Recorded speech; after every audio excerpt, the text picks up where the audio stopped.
దేవుని స్తోత్రం. గెలవడం అంటే ఆస్తులు, అంతస్తులు కూడబెట్టుకోవటం కాదు. మనుషుల మనసును గెలవటమే. మనం చేసే క్రియలను బట్టి ఎదుటివారు సంతోషపడటమే గెలవటం. బంధం అంటే అన్నీ బాగున్నప్పుడు కలిసి ఉండటం కాదు. ఏమీ లేనప్పుడు కూడా తోడుగా ఉండటమే బంధం. ఈ రోజుల్లో అలాంటి వారు ఉన్నారంటారా? ఎవరు లేరండి. స్నేహం అంటే ఆనందంగా ఉన్నప్పుడు చేతులు చాపటం కాదు. కష్టాల్లో ఉన్నప్పుడు నేనున్నానని చేయూతనివ్వటమే స్నేహం. ఈరోజు అలాంటి స్నేహితులు ఉన్నారంటారా? భూతద్దం వేసి వెతికినా లేరండి. గౌరవం అంటే అధికారాన్ని చూసి లేచి నిలబడటం కాదండి. వ్యక్తిత్వాన్ని చూసి చేతులెత్తి మొక్కటమే గౌరవం.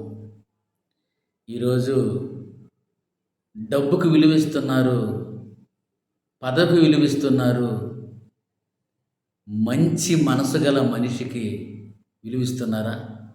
లేదండి.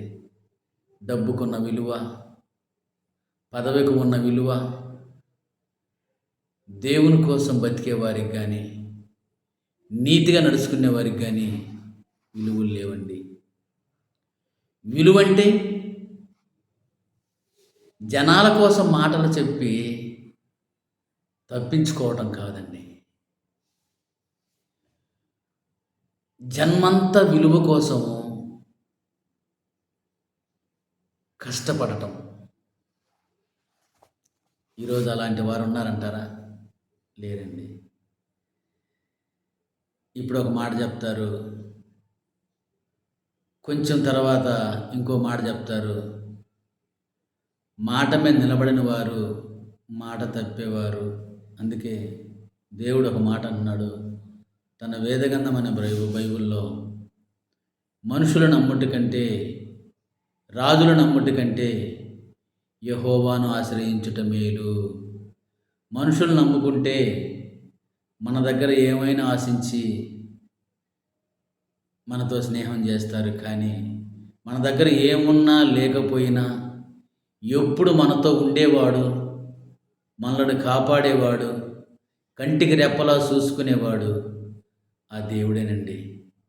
ఆ మనుషులకు విలువ ఇచ్చే కన్నా దేవునికి ఆ విలువ గనక దేవునికి ఇస్తే, దేవుని పట్ల యథార్థంగా కనుక మనం జీవిస్తుంటే దేవుడు మనల్ని ఎప్పుడైనా కాపాడేవాడిగా ఉన్నాడండి. దేవుని స్తోత్రం. హల్లెలూయా.